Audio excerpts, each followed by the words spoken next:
Hey, Harp people, this is Adam back with you after it seems like a long hiatus, with something very different from my usual fare. As many of you know, of course, I'm an OG YouTube guy for 19 years, but I'm also, in that period of time and longer than that period of time, I've been a professor at the University of Mississippi, ultimately a professor of English and Southern Studies. And I've just retired, and at the end of this spring term, I was granted a really wonderful honor, which was I was asked to give the last lecture. The last lecture is almost a trademark kind of thing. It's something called the Mortar Board Society, which is a national collegiate sort of juniors and seniors honor society. The last lecture, which I'm going to talk about in the lecture itself, was really given its sort of ultimate form by a guy named Randy Pausch, who was dying of cancer back in 2008, and gave this very moving kind of final lecture, like you have nothing, you know you're on the way out, what do you got to give? Not course material, but in terms of life wisdom, in terms of how to live your life. It's almost like Socrates trying to suggest something. In any case, so what I'm going to do is present you with that lecture. Now, there is quite a bit of blues harmonica content that may not be apparent at first, but then suddenly it happens. And really what the lecture is about is how I navigated the two different things that really fascinated me, one of which was books and why I became a professor of American Lit at a certain point.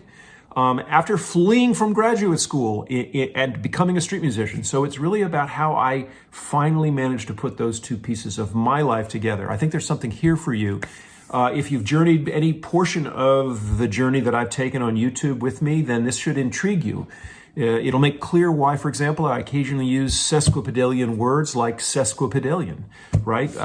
Long, like, why does this guy do that? He should just talk about blues harmonica. But I've always been a bit of a word nerd, and you're going to really understand where that came from and how it flowered, but how it really wasn't enough ultimately to begin to satisfy my hunger to give something. So without further ado, here is my last lecture. It was given on May 1st, 2026 at the Overby Center for Journalism. It's about 45 minutes long. I hope you enjoy. And much more blues harmonica content is on the way. So now that I'm retired, I've got time to maybe do a bit more. So you'll be seeing me. I'll see you down the road. Enjoy the lecture. Bye-bye. Oh yeah, and one more thing, the sound quality of the lecture is not great. I experimented with scraping the soundtrack and putting it through AI, hoping that it could improve. No, it's worse. So I'd encourage you to you'll get used to it and just turn it up a little bit if you need to. Okay, see ya.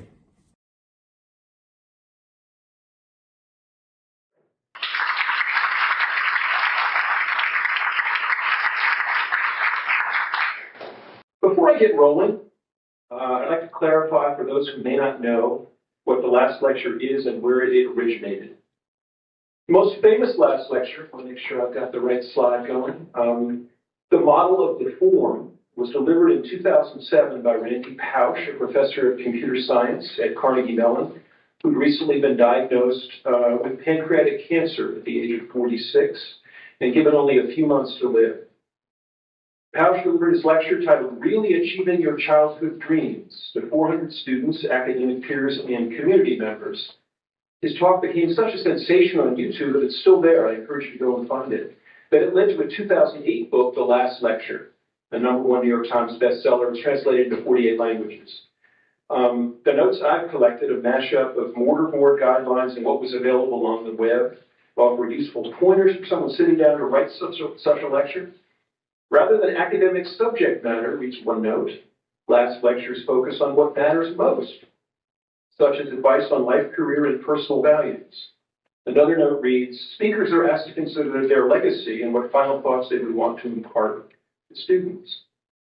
I'll speak later briefly about what I envision as my legacy. For now, I'll simply say what a delightful assignment to give a lecture and not talk about academic subject matter.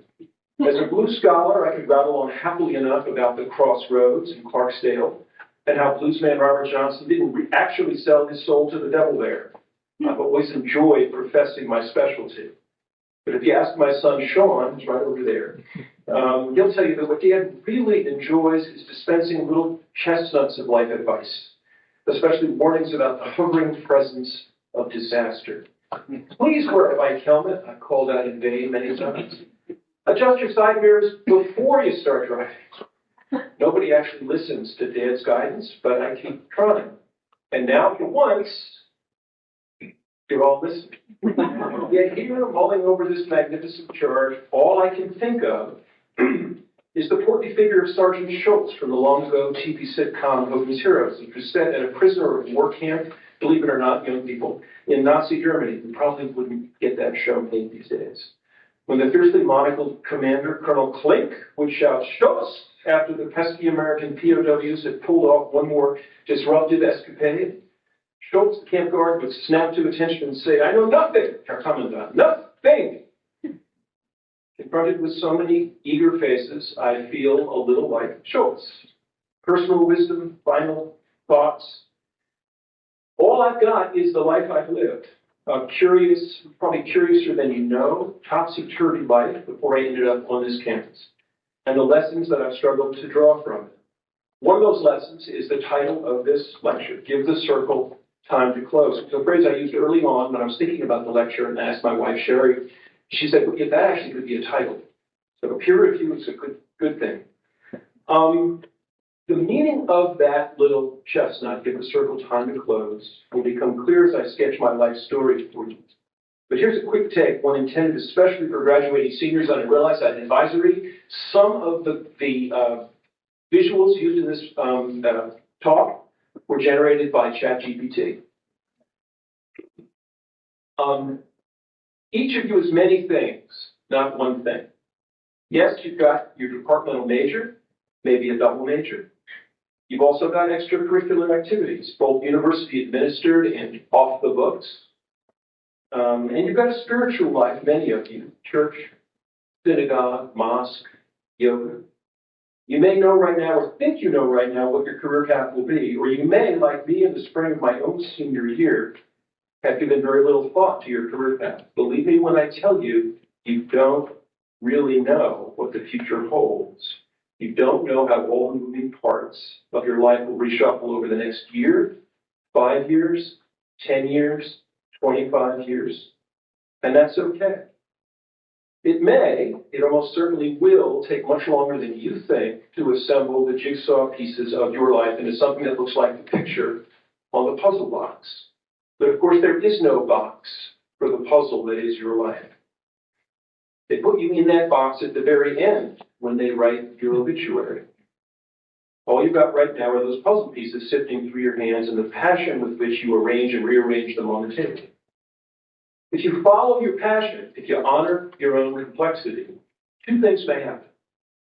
First, your peers may pull ahead of you, as you say, in some palpable way, so that you feel, at least for a while, like a failure.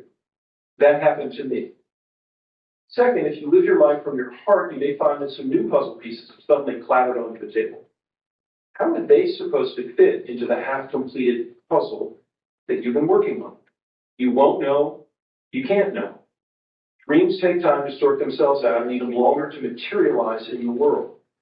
So your hunger to chase after your dreams must be counterbalanced by a willingness to give the process time to play out. Patience is a virtue. I know you don't believe that. You know, the fierce urgency of now, I mean, there are moments in political change when patience is not a virtue. But when it comes to your career, patience is a virtue.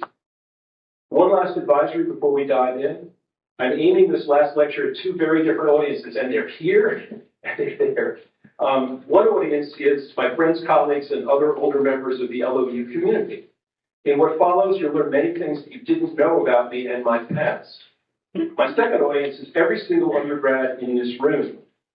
You've chosen to attend this lecture on a relaxed and beckoning spring afternoon when every instinct might have led you to head for Sardis Lake, with the truck stereo blasting and a couple of six-packs in hand.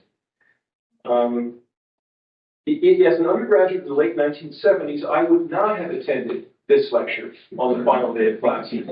I would have been sitting on a bench. In fact, I did do this, under a tree somewhere near the library, reading a book of literary criticism just for the pleasure of it. Anatomy of Criticism by Northrop Frye, or A Rhetoric of Irony by Wayne Booth. Weren't the 70s lovely? That's who I was at age 21. That's not who I am now. Now I would opt for the truck and the beer. The through line of my life, as you see, is that I always prefer to be outdoors. If you're that rare undergraduate who's wandered into this lecture hoping to learn something that will help you navigate not just your future career in the treacherously unstable world out there, as we talk about it, but your life in that same world, then welcome. This lecture is for you. Each of your professors, in whatever classroom you first encountered them, took a different journey to the podium. My own journey began in the big city. I was born in Manhattan in 1958. But it quickly took me, when I was 1 year old, to the tiny downstate hamlet, wasn't even a town, unincorporated hamlet of Congress, New York, 20 miles and a world away from Manhattan's hustle and bustle. Congress was for me a world of pastoral pleasures, thanks to my California-born mother's feel for the great outdoors, wild strawberry picking, butterfly and snake collecting. That was a championship collection. She used to collect butterflies. She actually gave me a whole other collection in a box that my grandfather built. And snake collecting, of course, snakes get out. Mothers don't like that, but that does happen too. Winter picnics down at Rockland Lake, where we gazed at bundled up fishermen sitting with angled poles around the holes they bored in the rock-hard ice.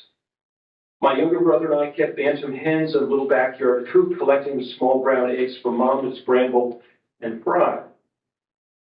Joan died Gussow, a 4.0 pre-med at Pomona College, and she loved to just repeat that. She would tell us that all the time. When she wouldn't give us aspirin, you don't need aspirin, not till the afternoon, and hold the fever down. And a former researcher at Time magazine did everything she could to activate our young brains, and it worked. One day at the age of 6, after tossing and turning on the living room carpet for days, hours, I walked into my mother's study, held up James and the Giant Peach, and announced, "This is the best book I've ever read." It was also the first book I ever read. This is, I presume, how most people imagine that future English professors are born. We're early readers with a fondness for immersing ourselves in fictional worlds and talking enthusiastically about those worlds after we return home. My mother encouraged me to write a letter to the book's author, a person named Roald Dahl, which I did with her help, and she mailed it off. 1 month later, an airmail letter addressed to me showed up in our mailbox. It had a British stamp and no return address. "Dear Adam," it began, "your letter gave me very great pleasure. Many other children have written to me about my books, but so far as I can remember, not one of them has ever been able to read properly to himself at the age of 6 or even 7, not all the way through anyway. So you have broken the record. If you like James, you might also like the new one, which was published only a few weeks ago and called Charlie and the Chocolate Factory. I personally think it is a bit better. If you do read it, I should be very interested in what you feel. I am 3,800 miles away from you, and I do not have a long enough hand to reach across the sea to write something for you in your copy of James. But I enclose a bit of paper which you may like to stick inside the cover. It's better than nothing. Will you please thank your mother for her letter? With love, signed, Roald Dahl." The bit of paper enclosed read as follows. "This book belongs to Adam Stephen Gussow," sort of all caps. "Anybody may borrow it with his permission, but remember this. The terrible magic finger will be pointed at the person who takes it away and does not return it again within 2 weeks to the owner. Roald Dahl, Great Missenden, England." You may imagine the euphoria that filled the Gussow household that day. I took 2 life lessons away from this maiden voyage into literary fandom. The first, which I would appreciate only later as a cautionary tale about the pitfalls of early success, is that I was a golden boy, very special young man who had been touched by the gods. It was Robert Bly, as I'll describe in a moment, who helped me appreciate just how dangerous that sort of self-conception could be. The second life lesson, though, has proved invaluable, helping open doors that otherwise would have remained closed to me. And if you're taking notes, it's a life lesson. The lesson is this: be brave and reach out to famous people. The people up there whose words, thoughts, images, music, actions, and example you admire. People who have touched your soul. Just do it. Reach out. Risk something. Nothing may happen, or something surprising, even marvelous may happen. Make the connection if you can. The course of my life has repeatedly been altered when I did this, as you'll see. Exhibit number 2 in the Confessions of the Former Golden Boys, a crossword puzzle, a super hard crossword puzzle, as I called it, that I dreamed up and included in an upstart newspaper published by my 5th grade class at Lakewood Elementary School in Conyers. Some of the clues and words were reasonable. 2 down, an animal which eats both plants and meat, answered by omnivorous, for example, is doable by clever 5th graders. Although the copy editor in me protests, shouldn't that be omnivore, Gussow? But the general tenor of the puzzle, the way in which I was waving a red cape in front of the tough kids and asking to get beaten up, is obvious from the clues for 1 across and 1 down. Estimating as worthless should have been the active estimating as worthless, and opposition to the disestablishment of a state church. If you are or were a spelling bee kid, you know that those clues are answered by the words fluxa nossa nihilifilification and anti-disestablishmentarianism. I was that kid. A year younger and scrawnier than the rest because I'd skipped 1st grade, highly verbal but not very adept in the social world of my peers. Adults, though, especially my teachers, were charmed. So I worked what I had as hard as I could. I get why I did that. It earned me lots of A+. But big show-offy words weren't enough for me. And although I knew how to take joy in the world, especially when I was alone and outdoors, I wasn't a particularly happy kid. I had the blues, you might say, although that concept, having the blues, wasn't familiar to me. Nor was blues music something I'd ever knowingly listened to. All that changed in the fall of my senior year, when, as the towny valedictorian at the tiny Rockland Country Day School in Conyers, I decided to surprise everybody who had me pegged as a nerd by buying a harmonica at the local mall and teaching myself how to play Whammer Jammer, a blues harmonica instrumental by the J. Giles Band that was hugely popular with my fellow seniors, all 12 of them. I'll just play the very beginning.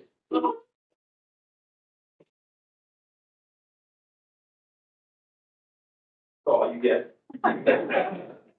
Something about the raucous look-at-me sound of the instrument called to me. The music, not the J. Giles Band, but the other blues records I purchased by B.B. King, Sonny Terry, and Paul Butterfield, spoke to me on a much deeper level that I couldn't explain and didn't need to. I just knew I was doing what I was supposed to do, and I trusted the feeling. Many years later, in the late 1980s, I would see a retired literature professor and comparative mythologist from Sarah Lawrence College, Joseph Campbell, in a TV interview with Bill Moyers, and hear his most famous victim, "Follow your bliss." And I would know what he meant, because I'd done that at the age of 16, intuitively, unconsciously, with all my heart, and was still doing it. I had any chance of getting a little water. I realize I'm drying out. If you're a graduating senior, I would urge you to heed Campbell's advice. You do have a soul, and it will guide you in the right direction, which is to say, it will orient you towards the life you were put here to live, not the life your parents, friends think you're supposed to live, and peers online. Bliss, as Campbell uses the word, doesn't mean blissed out. It doesn't mean invested in ephemeral pleasures. Just the opposite. Following your bliss means learning how to listen to and honor the deepest currents of joy and satisfaction that flow within you, rather than letting yourself be pulled along by shallow currents. If you prefer to use religious vocabulary, and I know that many Olin students do, then get quiet and listen to the voice of God within you, in your heart, in your throat, wherever His guidance feels the most urgent and most true. However one phrases it, this follow your bliss imperative applies to all of us, late career as well as early career, and especially to retirees. Years ago, I came across the saying, "It's never too late to be what you might have been." My English department colleagues may recognize those words as an apocryphal bit of wisdom mistakenly attributed to the novelist George Eliot, but the saying resonates with the writings of Emerson and his inheritors in the New Age movement. If you've always wanted to play the harmonica, it is not too late to start, no matter how old you are. An 85-year-old man once emailed me to say thanks for the passion that my blues harmonica instructional videos on YouTube had awakened in him. He was rising early every morning, he said, ready to pick up his harmonica and make some new sounds that felt good to him. He was following his bliss. 85 years old, and the circle still hadn't closed for him. That's a good thing. He was still alive, still growing. In the fall of 1975, armed with a handful of harmonicas, an electric guitar, and a suitcase-sized Epiphone amp, I arrived at Princeton. The last person from the Rockland Country Day School who'd been admitted to Princeton, a weatherman underground wannabe, had tried to blow up the computer center and been expelled. I was instructed by our school's headmistress, British-born Jean Lithcott, that I was to rescue our school's good name. I entered the University of all things as an electrical engineering major. Because I wanted to be an audio engineer. I'd heard that term, right? I wanted to work with musicians. That's how my bliss was music at that point. But I was so clueless that I imagined I could get the requisite training in Princeton's engineering school, and that's just not what they do. As for rescuing my school's good name, that plan immediately fell apart. On the first day of freshman orientation, more than 1,000 of us sat for an hour and wrote an essay, the notorious freshman writing sample, all of which were batch graded in a couple of days. The grades were then posted in long lists on a black marble wall just inside the entrance to Firestone Library.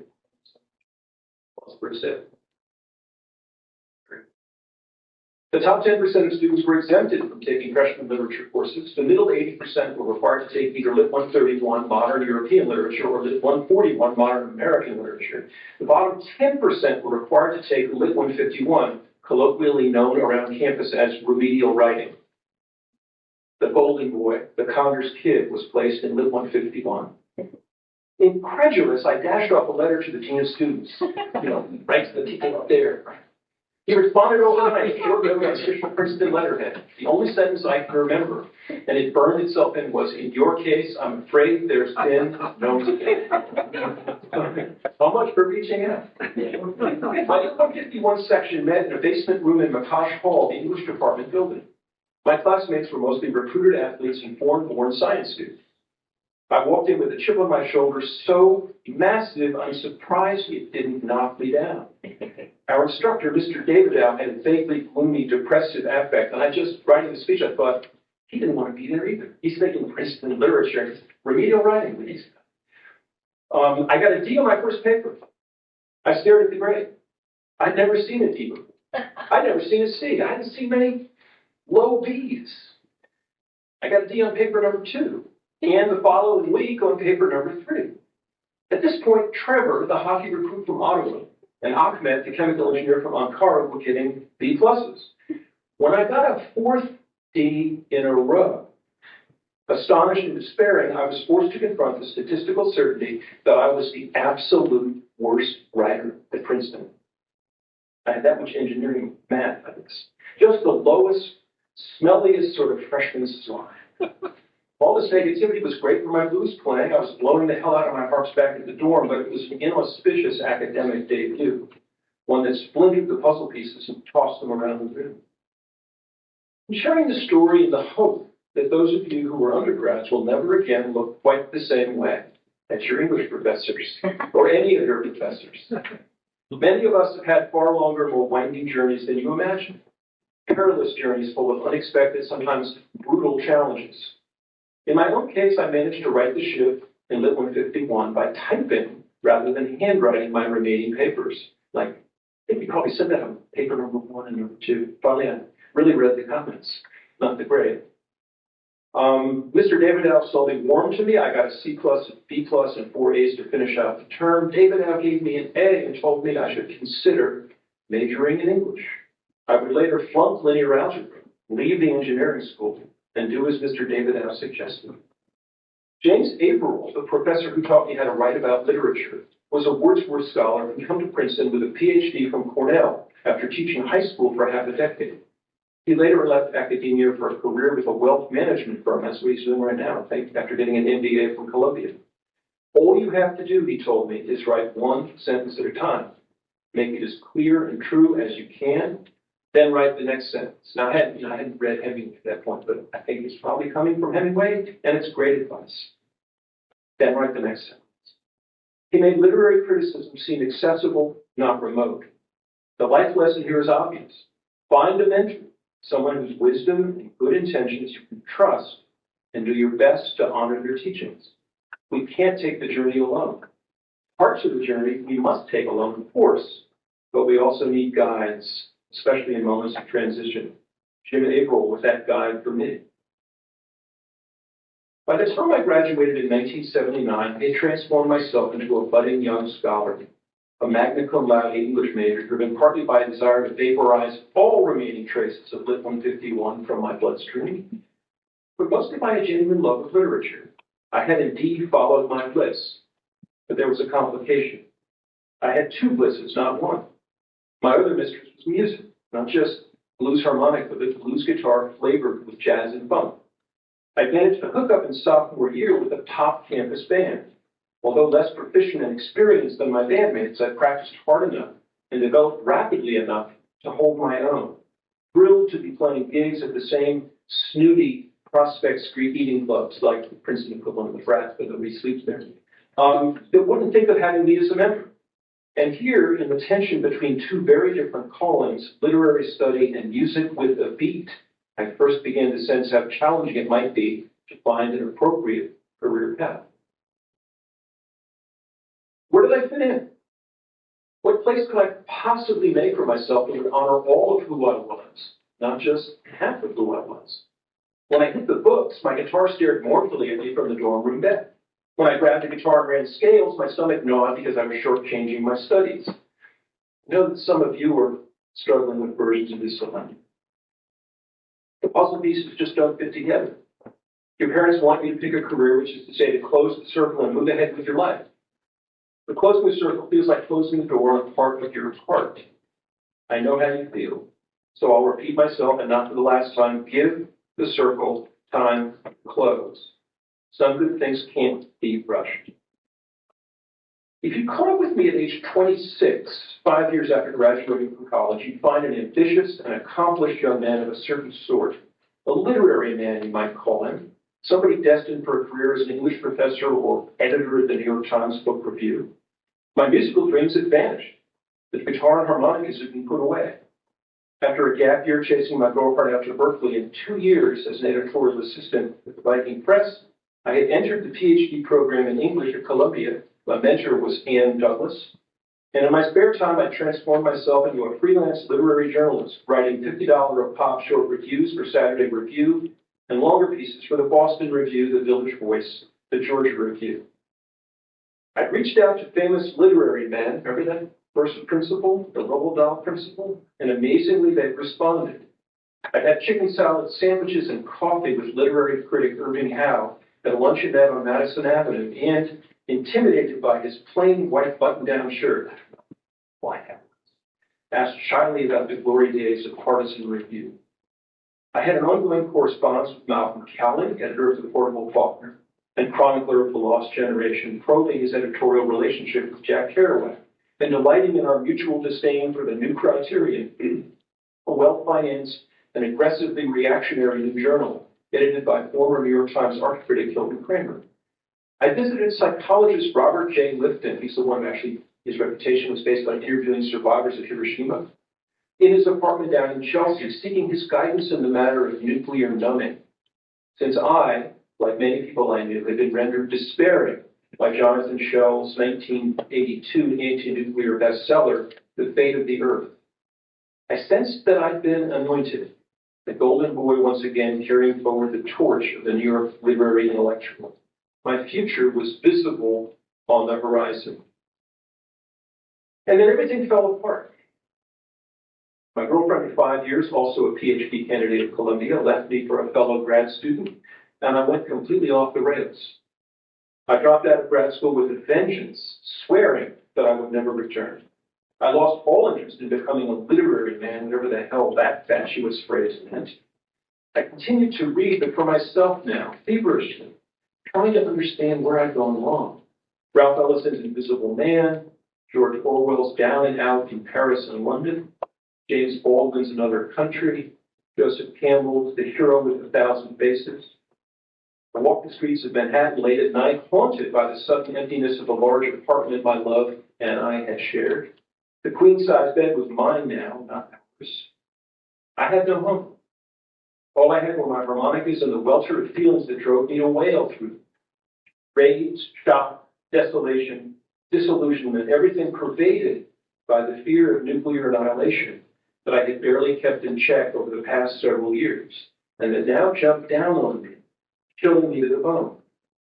Western civilization was the problem. Thermonuclear-tipped ICBMs, dozens of which were this very moment aimed at New York City and me, were the exemplary product of that civilization. That cruise missile, much smaller, more compact, than the exemplary product. The inevitable result of our unslakable lust for knowledge and power. The entire Enlightenment project, 400 years of progress, had led to mad, mutual assured destruction. I was done with it. All of it. Some people who crater to that sort of bottomless alienation become the Unabomber.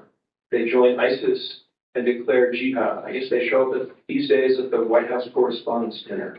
But violence was never my thing. And as it turned out, I had in my hands the key not just to the next several chapters of my life, but to the rest of my life. I became a busker. The outdoors then, right? Street blues harmonica player. For me, indoors was within the civilization. Outdoors to out of it. I did this first in Paris in the summer of 1984, right after the miserable breakup. I continued through the summer and fall of 1985 when I met Nat Riddles, the brilliant Bronx-born harmonica player who came along when I most needed him and became my mentor, my guide into the mysteries and discipline of my chosen instrument. And pretty much everybody who knew me at the time, this careening 180-degree turn away from a plausible career path into the streets seemed both self-indulgent and unwisely romantic. A career death spiral, surely, if I refused to come to my senses. When I look at the photo I dance snap just before I set sail for Paris a second time in the summer of 1986, I cringe a little and know what they mean. I was 28 years old, but looked younger, unnervingly naive. 3 months earlier, I'd seen the movie Crossroads, starring Joe Seneca as Mississippi bluesman Willie Brown and Ralph Macchio as the Long Island blues boy Eugene Martone. The Panama hat is a silly nod to that. And yet, I've been devouring the hero of 1,000 faces, and without daring to think of myself as anybody's hero, knew that the journey I was about to embark on would transform my life if I gave it a chance to. I also knew that somehow, in the space of 2 years, I'd honored what Campbell termed the call to adventure, rather than refusing that call and dying a slow death on Morningside Heights. I'm aware that the word adventure has a certain negative connotations. That's fine.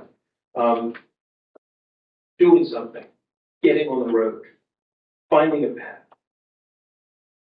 And I've been gifted in the person of Nat Riddles, figure that, in Campbell's words, quote, appears suddenly as a guide, marking a new period, a new stage in the biography. The road of trials, that's Campbell's term, was ahead of me. But one thing was clear and is plainly visible on the face of the young man in the photograph. Rather than collapsing into romantic desolation and incurable alienation, I was trusting in the path. I was following my bliss, come hell or high water. I was giving the circle a chance to break open, not snap shut. I was tossing a handful of new puzzle pieces onto the table. I was mixing metaphors with wild abandon. Let me pause for a little step. I could not possibly have imagined how thoroughly the journey would transform me, although in retrospect what happened next seems inevitable, almost fated. It was that fall, after I'd returned to New York and found part-time work tutoring writing at a community college in the South Bronx, when I drove through Harlem and encountered the extraordinary blues musician who would end up becoming my musical partner on and off for much of the next 34 years. He was playing guitar and percussion at a sidewalk spot on 125th Street, 1 block east of the Apollo. His street name was Mr. Satan, although he'd been born Sterling McGee in Mount Olive, Mississippi. The mentoring I'd received from Nat, the dues I'd paid on the streets of Manhattan and Paris in the 2 years since fleeing from graduate school, actually 2.5 years, had given me just enough skill, nerve, and street smarts to overcome my fear, approach him during a break, and ask if I could sit in. Mr. Satan? That's what an onlooker had told me his name was. Yet here, once again, I put into action the principle I learned as a 6-year-old by writing the Roald Dahl. Be brave, and reach out to famous people. Give the face a chance to do what they do. Step forward. Take a risk. The first street side jam session went surprisingly well. The next day went even better. Within a week, somebody had taken a photo of the three of us, me, Mr. Satan, and our washed-up bass player, Professor 6 Million. I'm an odd-looking duck, no question. But somehow, impossibly, I'd begun to make a space for myself on the streets of Harlem, a space in which, as the months and years passed, I would be gifted with a far deeper understanding of the blues than I could have achieved in any other possible scenario. Neither the 16-year-old high school kid who first picked up a harmonica, nor the 26-year-old Columbia grad student I'd been only 2.5 years earlier, could have imagined that this was where they and I would end up. Yet here I was. Even as I worked the streets of Harlem with Mr. Satan over the next 3 years, and that's what I call them, for those that don't know the story, the whole 12 years that we did that thing, I called him Mr. Satan. Even as I thrilled to the challenges of matching myself to the rhythms and passions of a master musician, I was aware that my current station must appear unbalanced and ill-advised to those who had known me in my previous life, deliberate throwing to the winds of any plausible career path that someone with my educational background might have pursued. A few years later, I would read Robert Bly's mythopoetic excavation of American masculinity, Iron John, and discover not just that I embodied the ill-advised preciousness of the golden boy and was long overdue for a fall, but that the journey I was on had a Greek name, katabasis, a descent into the underworld. I suppose, underworld, I mean, ruled by Mr. Satan, so I suppose it actually does work. Or according to Bly, often precipitated by a divorce. This is what Bly says: the agony of separation from a substitute mother figure, the lack of warmth or grace in a new apartment or house, the felt rejection and isolation as the community withdraws from its approval and support, the self-doubt that change evokes, all these add up to a new sort of loneliness. The man can use the divorce like any other serious collapse as an invitation to go through the door, accept katabasis, immerse himself in the wound, and exit from his old life through it. Now, katabasis, right, that a cute fifth grader, would love that word, right? Precisely the sort of big fancy word that Mr. Satan would have sneered at. And of course, I didn't think of myself at the time as having descended into an underworld. I was a questing musician determined to go where the music was.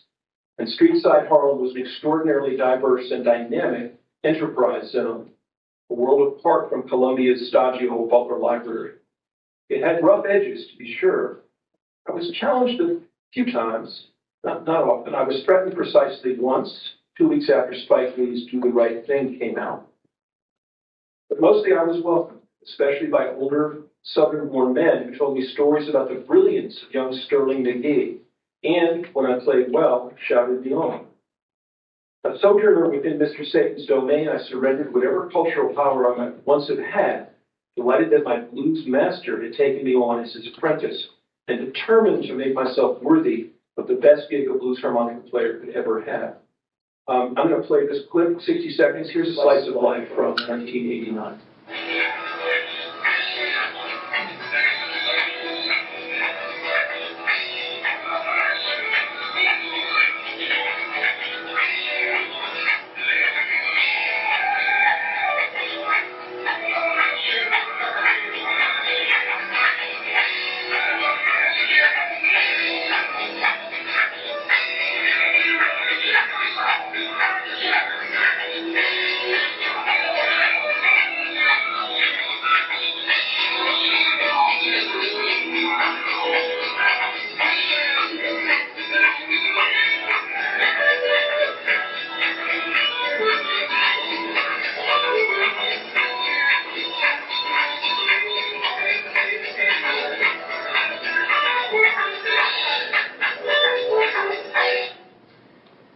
In the summer of 1989, in a weirdly jarring re-immersion in the world I left behind, I attended my 10th reunion at Princeton.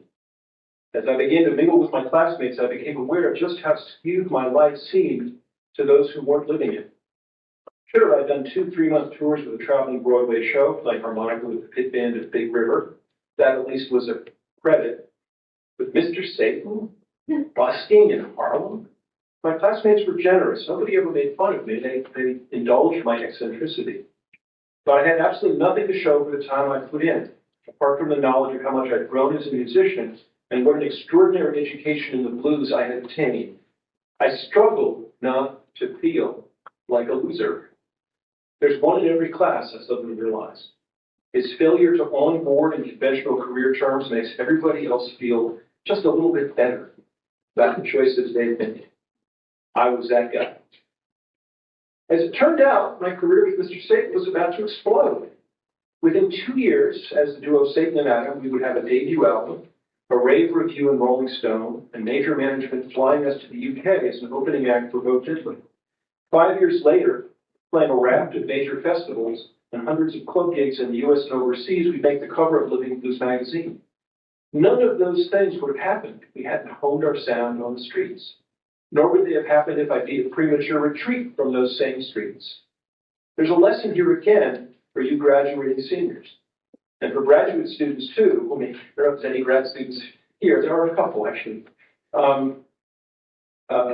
who may be anxious about your professional futures in a world where AI with corporate backing seems intent on ravaging pretty much every job category, both inside and outside the academy. The phrase, follow your bliss, may seem fatuous in such a context, a source of no usable power. But if you do indeed honor that urging, and I hope you do, please don't expect an immediate payoff. You will have doubts. You will have setbacks. Keep your options open.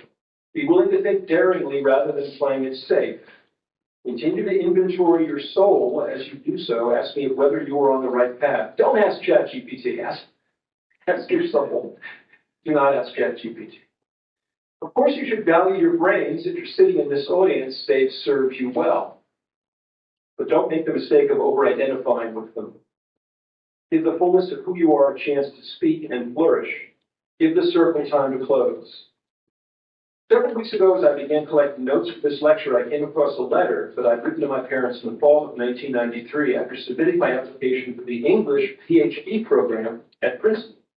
9 years after fleeing from Columbia, in the middle of my career as a touring blues pro, I had decided to return to school and, with luck, to become a professor. My academic interests had shifted, to put it mildly. I was not the same desolate and deeply alienated young literary man I'd been in the spring of 1984.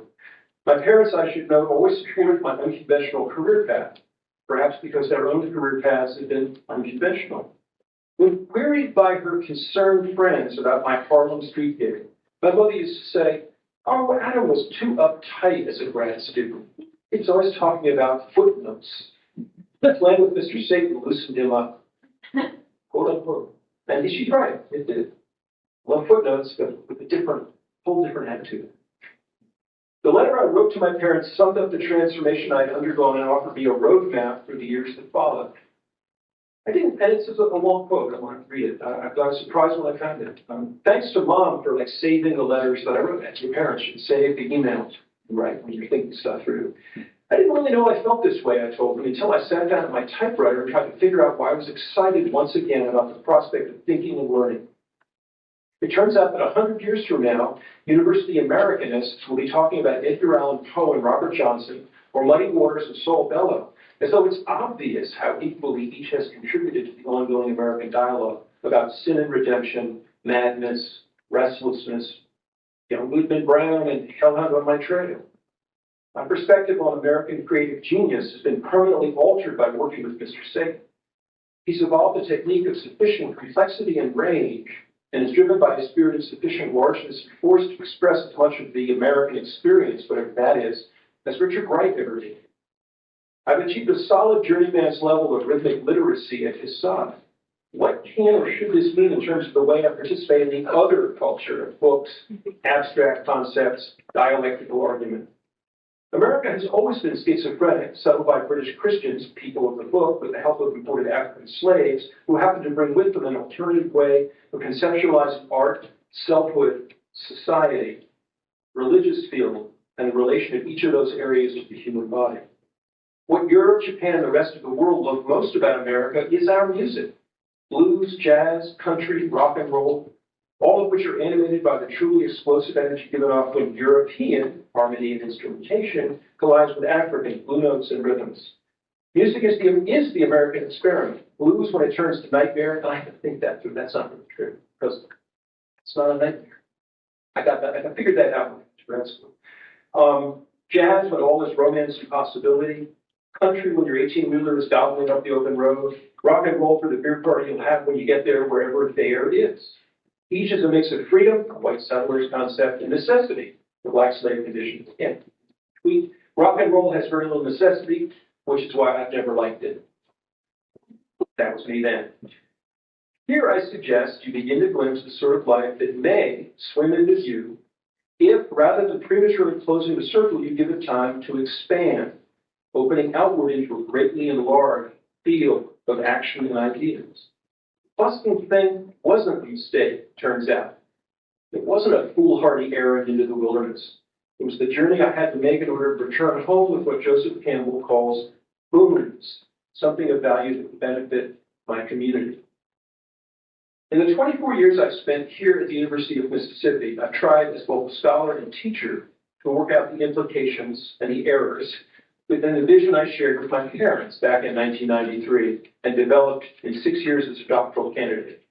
A vision of American and Southern culture grounded in the indisputable majesty of African American culture and artistry. A transracial vision that acknowledges the wounds wrought by the long storm of Black history, even while insisting, as I discovered over the decades with Sterling McGee, that we can all get along if we treat each other with a measure of grace.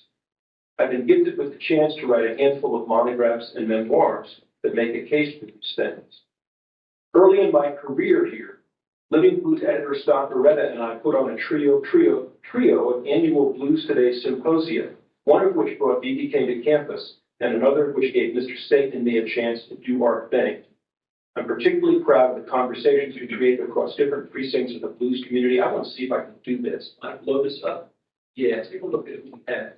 Malcolm Anthony, Tony Bolden, Stanley Krabs, this is our first one, Arthur Flowers, Lee Gilmore, Robert Ford, Ferret Griffin, Peter Morales, Willie King, Jim O'Neill, Sterling Plum, Bobby Rush, Fisher Schroeder, Craig Hansen Warner, David White House. Proud of what we did. That was a heck of a conference, and we got doing it. In my other career, okay, hold on, this is right. There we go. In my other career, or inadvertent career as a musician and music producer, I've managed to record and produce a dozen albums in the last 24 years, including the 2011 debut of a Memphis teen named Brandon Bailey, an album called Memphis Grooves, which got featured on NPR. That same year, Mr. Satan and I re-recorded my original composition, a song that came right off the streets. I brought him a melody and it came up with backing. It's called Funky Thing Rise Again, and we released a music video featuring University of Mississippi dancer Caleb Mitchell and my 5-year-old son, Sean. I want to play you. Sorry, Sean. That's all right. That's all right. It was a long time ago, and this is where music can take you if you follow your bliss.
Grateful to my good friend Charles Wilson, who had the foresight to bring along a paper bag bottle of Maker's Mark bourbon, and he and my other future Southern Studies colleagues took me out to dinner at the Yaka River Inn after my job talk back in 2002. I had shared quite a few paper bag bottles, usually vodka, during my days as a volunteer musician, but I didn't expect to find faculty down here following that particular form of bliss. It was a bluesy thing to do, and it charmed and warmed me. I got the job and tried to remain worthy of it. That's what I'm going to say about my legacy. I've reached the end of the road now, the end of this last lecture, the end of my career at Ole Miss. Before I go, and with you graduating seniors, especially in mind, I want to leave you with some advice shared by American Buddhist teacher Jack Kornfield in a book called A Path with Heart, a guide through the perils and promises of spiritual life.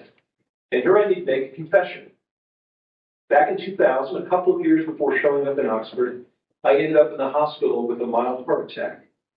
I'm fine now, but I was shocked and humbled at the time, and it led me to embark on one more quest to figure out what pieces I failed to account for in the jigsaw puzzle that was my life.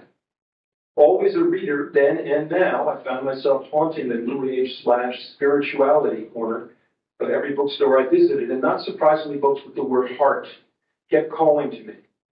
It was Jack Kornfield who helped me put myself back together. One more guide showing up at the right moment in the journey, as Joseph Campbell assured me he would. In the stress and complexity of our lives, Kornfield writes, we may forget our deepest intentions. But when people come to the end of their life and look back, the questions that they most often ask are not usually, how much is in my bank account? Or how many books did I write? Or what did I build? Or the like. The questions such a person on their deathbed asks are very simple. Did I love well? Did I live fully? Did I learn to let go? I've spoken a lot this afternoon about how you might meet the challenge of living fully using my own life journey as food for thought. And at least implicitly, I've added a fourth question to Kornfield's list. Did I give the circle time to close? But I haven't really addressed the first question, at least not here. I urge you to think about it. Are you loving well? That question even means, but think about it. You've got to risk something in order to do that. So be brave, be courageous, step forward with an open heart when the moment calls for it. As for learning to let go, that too is a lifelong challenge. We let go when we finally arrive at death's door, or ideally we do that. But it's a good idea to practice letting go before we get to the end of the road. Commencement is one good time to let go. Retirement is another. Commencement and retirement, major moments of transition, are good times to let the circle close, at least for the moment, and take satisfaction in a job well done. And it's time to spread that circle wide, crack it open a little, dream new dreams, and give them time to come true. Thank you.